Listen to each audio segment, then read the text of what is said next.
It's a pleasure to start with our podcast for the students in Greece, Bulgaria and Croatia as part of our Anticore Edu project, EU-funded Erasmus Plus project, on development and implementation of anti-corruption education programs for universities in Bulgaria, Greece and Croatia.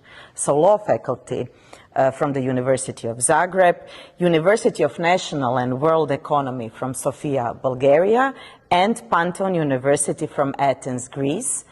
We decided, Dimitris, let's do an introduction for our students and for the series of podcasts.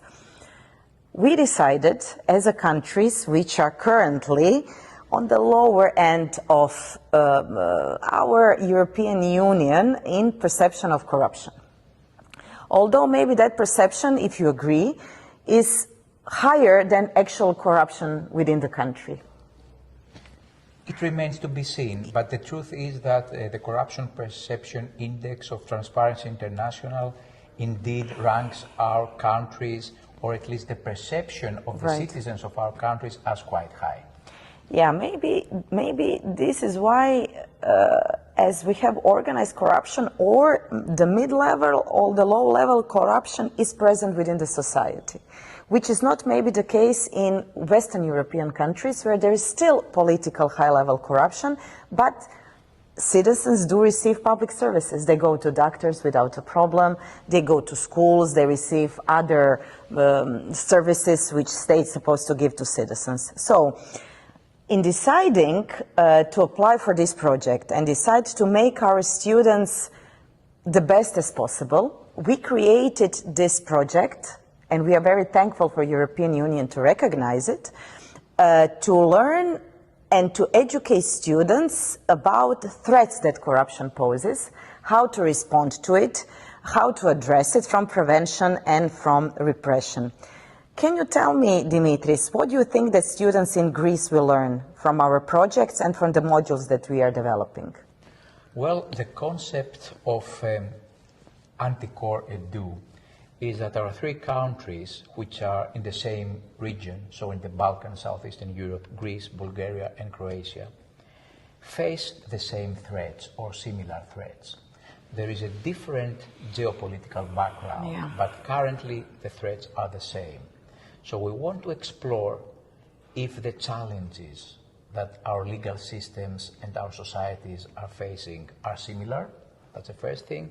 And the second thing is, since we're all members of the European Union and we're implementing European Union standards for anti-corruption, what are the responses? What is our legal framework reaction to those common challenges on the basis of our obligations to criminalize certain corrupt practices and to establish institutions which are accountable, just, fair, and transparent in our societies. And I think, so this common background is the reason that we are currently implementing this program, and all our students from all three universities, but also the wider student society in our countries, has a lot to learn from the best practices and from the challenges for corruption and anti-corruption of the other three countries.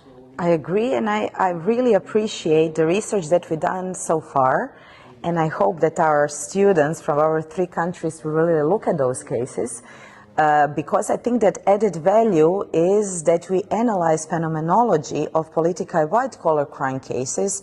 For instance, railway accident in Greece, high-level corruption case of the former prime minister in Croatia. Our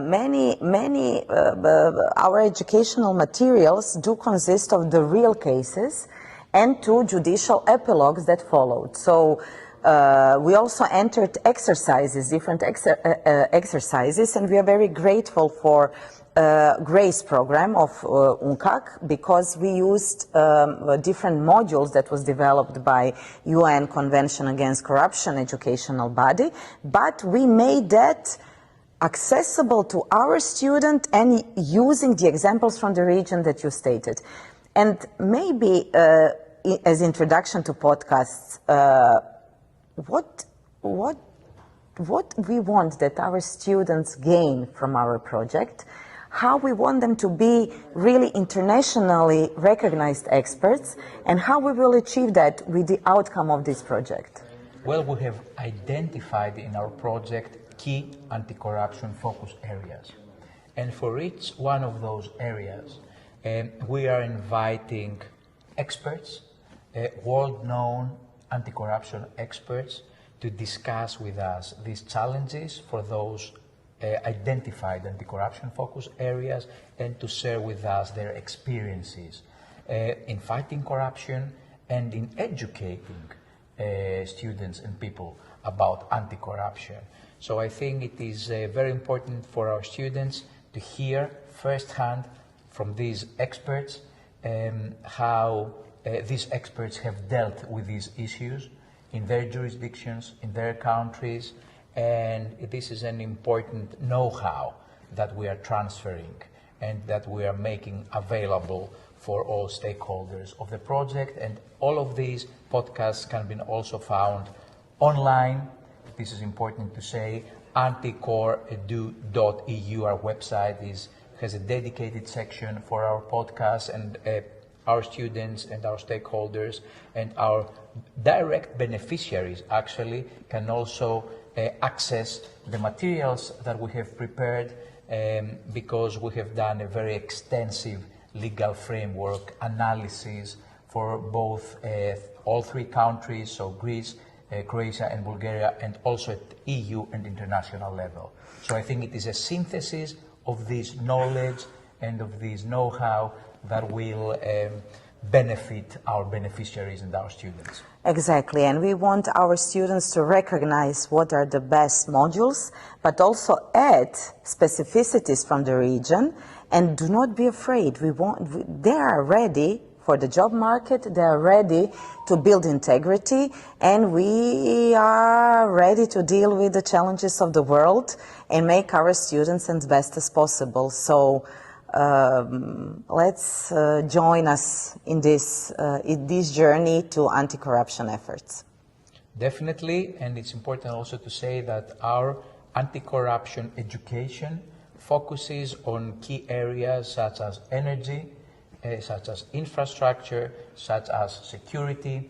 Our partners from Bulgaria, the National University for National and World Economy, and our colleague Professor Spasov are experts in security and nuclear security and energy issues. So there is a link to all the teaching and the research that we're doing with anti-corruption issues. Because human security really encompasses 7 aspects of security, and if you want to learn more about it, please do listen to our podcasts.